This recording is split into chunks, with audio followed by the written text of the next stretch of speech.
Alangkah baiknya kita berdoa terlebih dahulu ya. Siapa yang mau memimpin doa? Ibu. Ya, Sally bisa memimpin doa. Oke, di tempat duduk siap sudah. Berdoa mulai. Selesai. Dan terima kasih untuk Sally sudah memimpin doanya. Ada yang tahu dari kita akan membahas materi mengenai apa?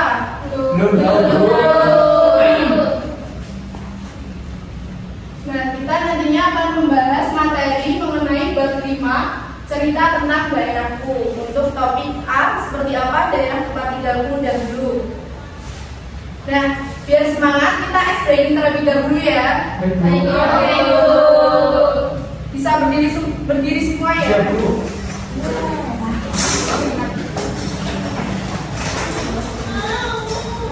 Sebagai berasal dari 110 derajat Imam berada di sini. Tangan ke atas, tangan ke atas, menggapai kita, tangan ke samping, burung yang terbang, tangan ke depan, ikan berenang, duduk yang rapi, siap berdoa. Tangan diputar, lunggu-lunggu, tangan digulung, berperingkat di pagar bundar, kanan, kiri, atas, bawah, siap berdoa. satu jari kanan, Satu jari kiri, bukan menjadi dua jembatan. dua jari kanan, Dua jari kiri, bukan menjadi empat. Buat kamera cekrek. jari kanan, Tiga jari kiri, bukan menjadi enam. Buat menara ini. jari kanan, Empat jari kiri, bukan menjadi delapan. Buat terbingkai. jari kanan, Lima jari kiri, bukan menjadi 10. Siap berdoa. tangan ke atas, Menggapai bintang, tangan ke samping, burung yang terbang, tangan ke depan, ikan berenang, duduk yang rapi, siap berdoa. Tangan diputar, lulur-lulur, tangan digulung, bermelihat di pagar bundar, kanan, kiri, atas, bawah, siap berdoa. satu jari kanan, Satu jari kiri, menjadi dua. Dua jembatan panjang. Dua jari kanan, dua jari kiri, gabung menjadi empat. Dua kamera cekrek. Tiga jari kanan, tiga jari kiri, gabung menjadi enam. Buat menara tinggi. Empat jari kanan, empat jari kiri, gabung menjadi delapan. Buat telinga licin. Dua jari kanan, lima jari kiri, gabung menjadi 10. Siap berdoa.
sebelum memulai pembelajaran, Ibu akan menyampaikan CP dan PP-nya terlebih dahulu ya.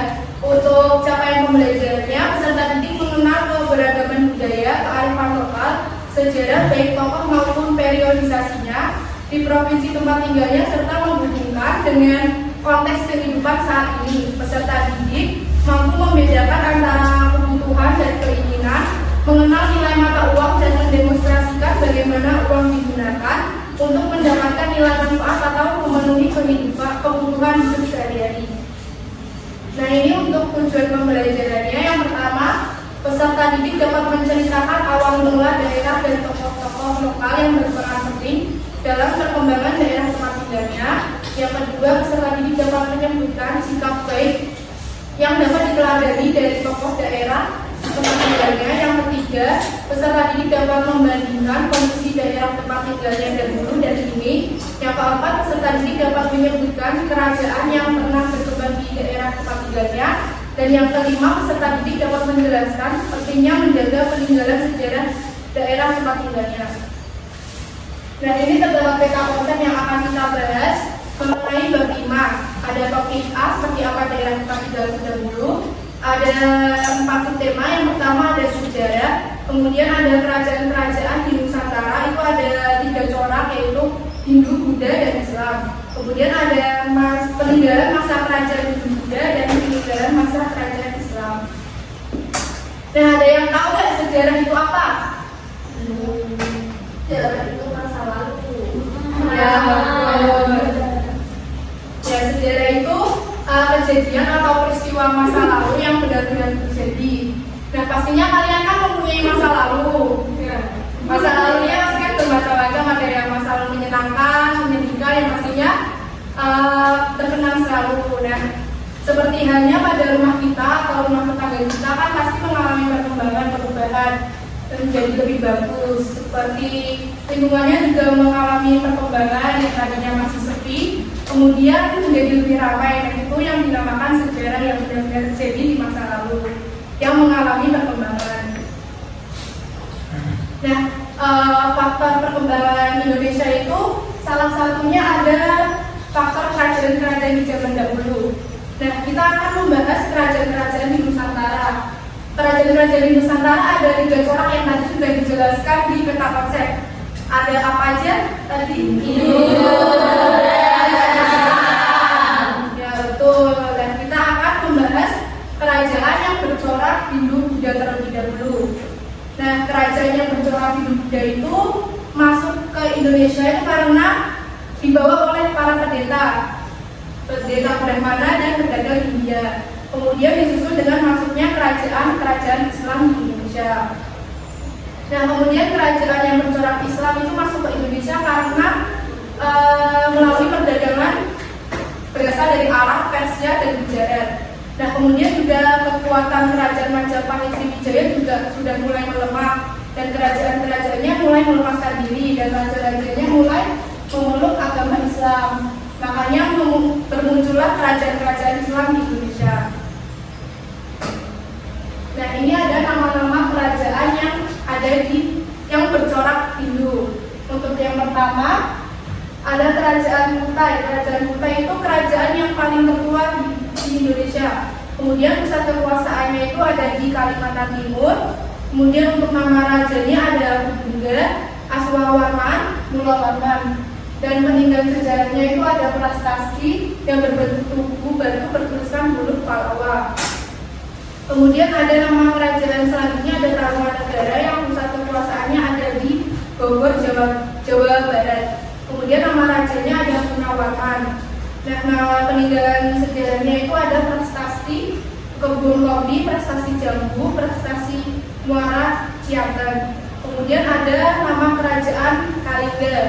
Nah, nama kerajaan Kaliga ini pusat kekuasaannya ada di Jawa Tengah. Untuk nama rajanya Ratu Sima. Untuk peninggalan sejarahnya itu ada prestasi Tukmas, prestasi Sojokerto, dan Candi Angin. Kemudian ada Mataram Hindu yang pusat kekuasaannya juga ada di Jawa Tengah. Dan nama rajanya itu ada Sanjaya, Rakai, Panangkaran. Kemudian peninggalan sejarahnya ada kompleks Candi Prambanan. ada nama kerajaan Kediri. Pusat kekuasaannya ada di Jawa Timur. Nama rajanya ada Jayabara Kertajaya. Dan peninggalannya ada prestasi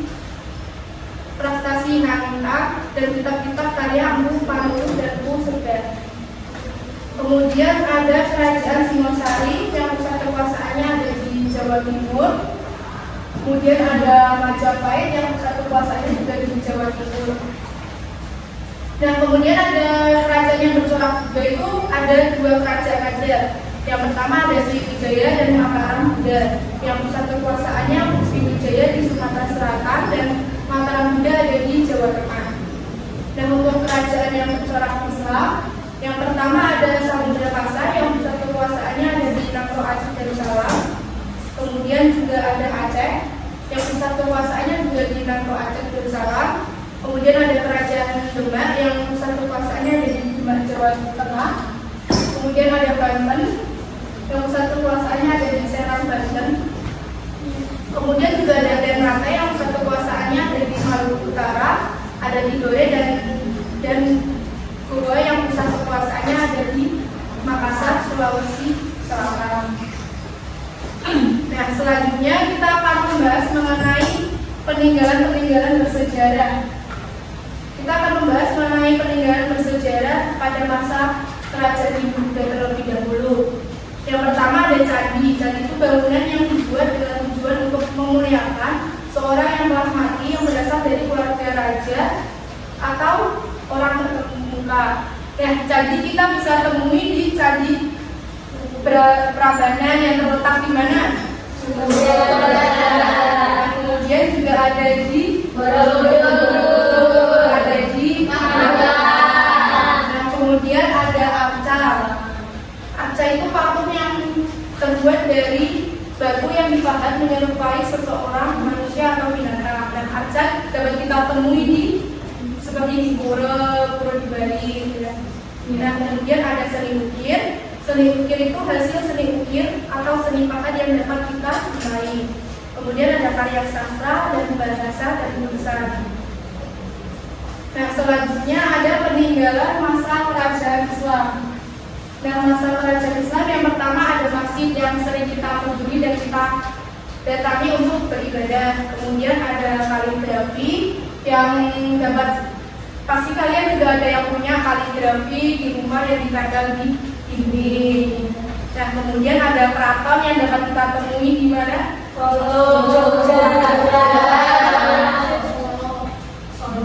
Solo dan Jogja. Nah, selanjutnya ada batu nisan. Batu nisan itu bentuk bangunan yang sebagai penanda dimakamkannya jenazah seseorang. Kemudian ada seni pertunjukan itu, contohnya ada kayak wayang, seni tari, seni musik. Kemudian ada karya sastra dan seni ukir. Nah, untuk menambah pemahaman kita dalam materi tadi, kita nonton video terlebih dahulu ya.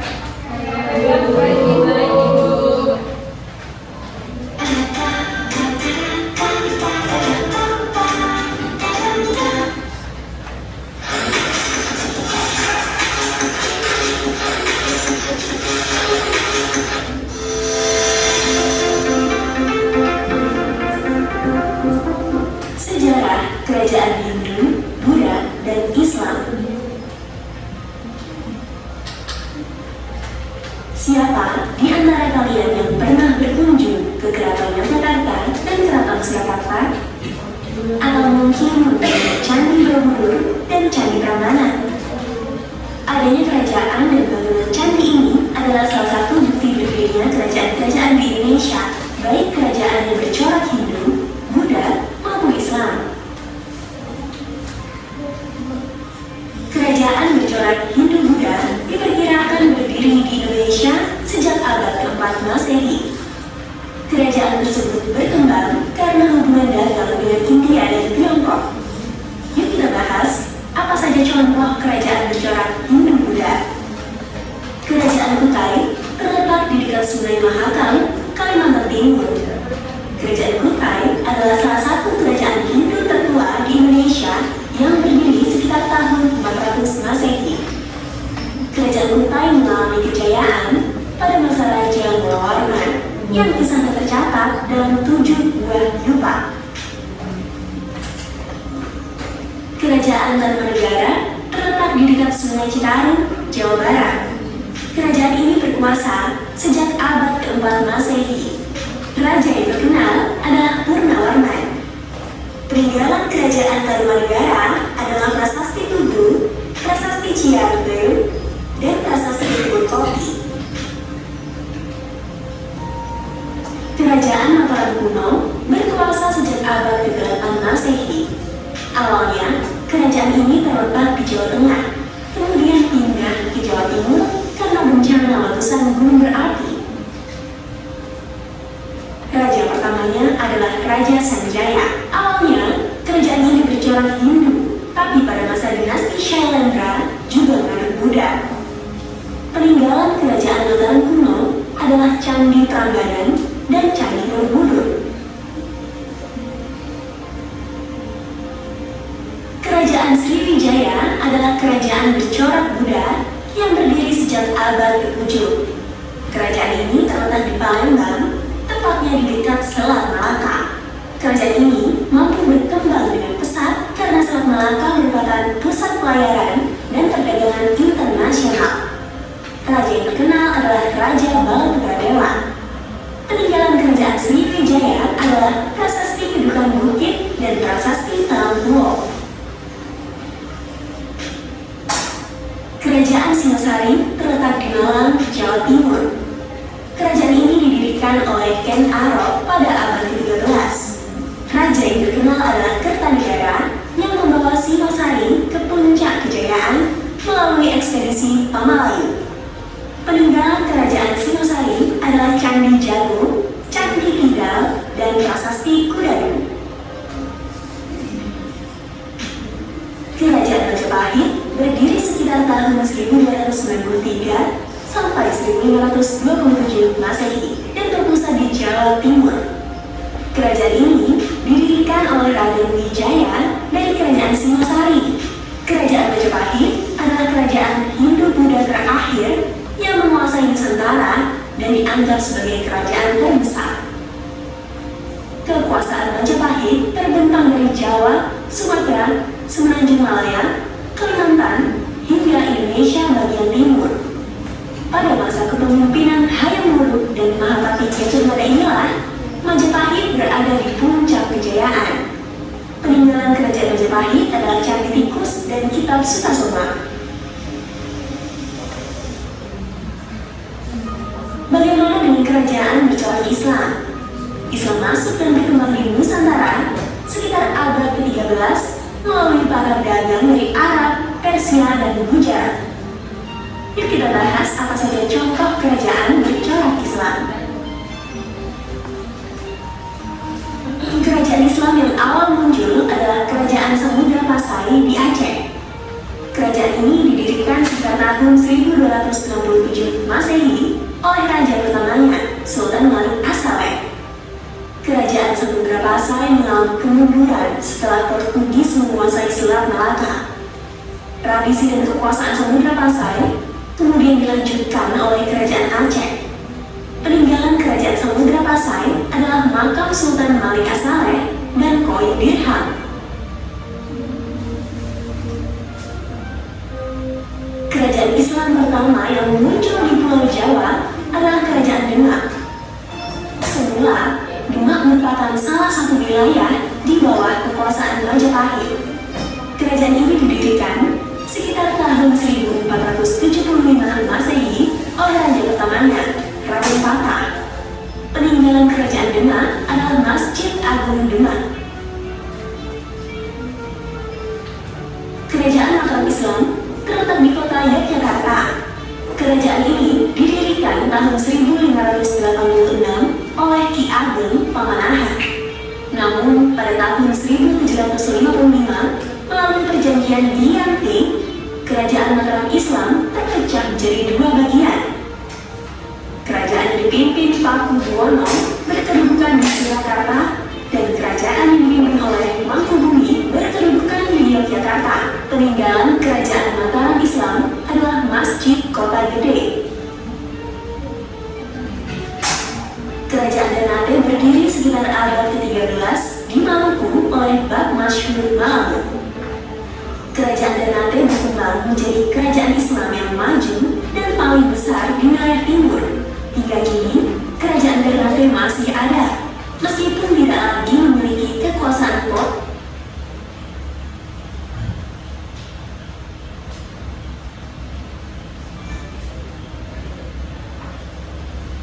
Nah, untuk menambah pemahaman kita pada materi tadi, kita latihan soal terlebih dahulu ya. Kita kan ada dua orang, nah kita berkelompok menjadi bermisi kelompok 2 orang. Daya udah berbentuk kelompok 2 orang kan? Sudah. Bisa dikerjakan.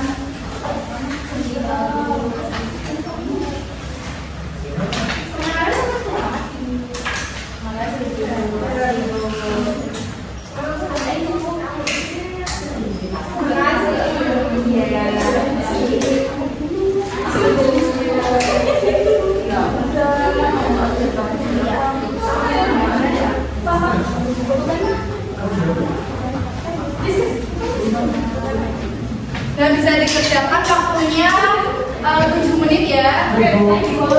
Bisa ditulis namanya dulu ya.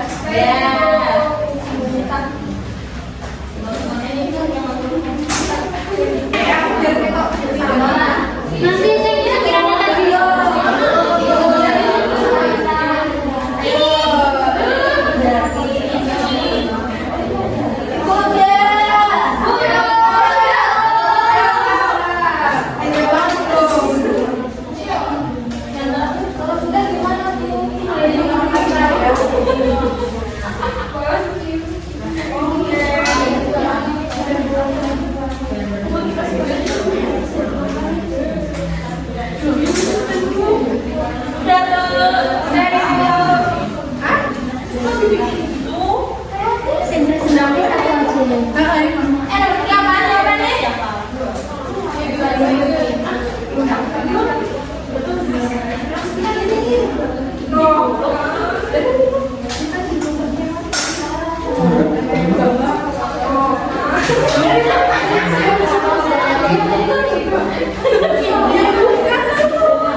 Nah, kan udah pada ngerjain soal ya. Ada yang mau mempresentasikan di depan nggak? Salah satu kelompok? Iya. Ayo siapa?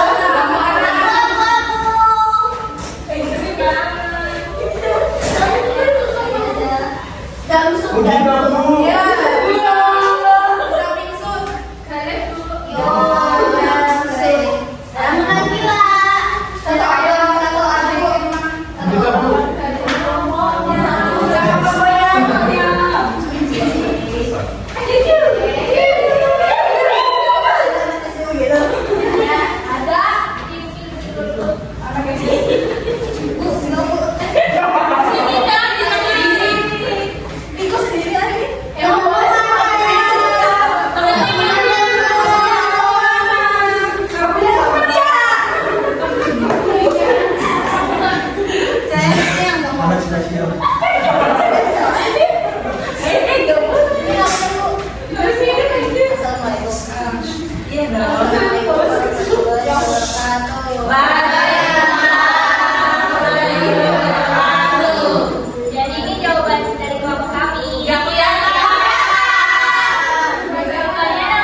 kelas kita selalu mengalami perubahan. Berikut ini bukan bukti daerah dapat berkembang, yaitu kita jawabannya D, banyak sawah di desa yang selalu sama.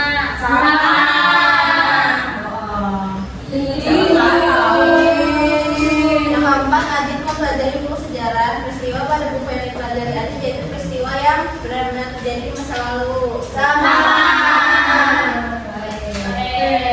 Udah siap tadi yang kedua. Yang peninggalan Islam itu masjid. Iya. Sama. Terus peninggalan masa kerajaan Hindu juga ada Bali sama Arca. Iya. Ini serap benar. Ya.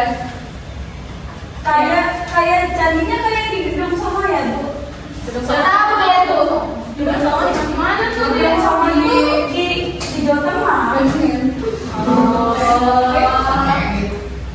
Terima kasih. Wassalamualaikum warahmatullahi wabarakatuh.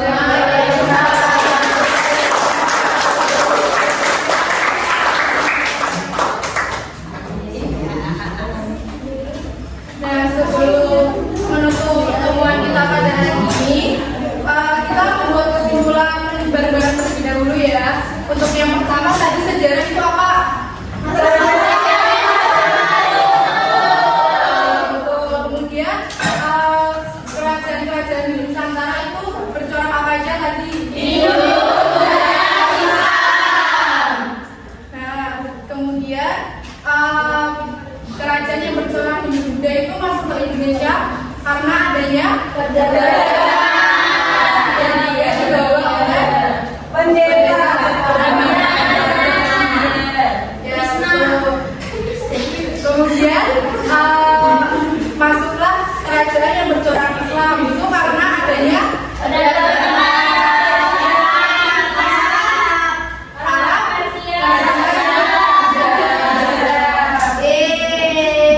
nah itu juga bercorak Islam itu karena kerajaannya juga mulai melemah dan melepaskan diri. Raja-rajanya mulai memeluk Islam. Nah untuk tadi yang peninggalan kerajaan Buddha tadi ada apa aja?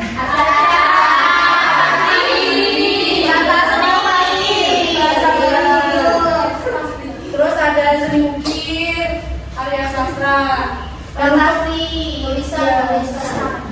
terus untuk peninggalan masa kerajaan Islam tadi ada apa aja?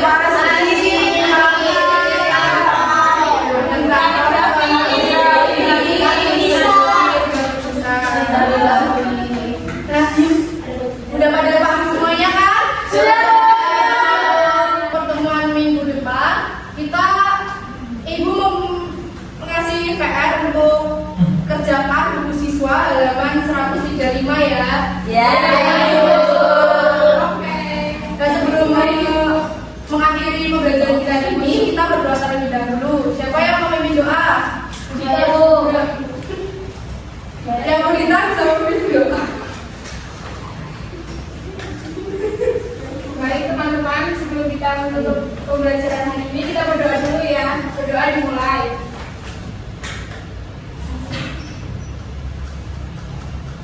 Berdoa selesai. Dan terima kasih untuk Bunda bisa memimpin doanya. Sekian dari Ibu, terima kasih. Wassalamualaikum warahmatullahi wabarakatuh. Waalaikumsalam.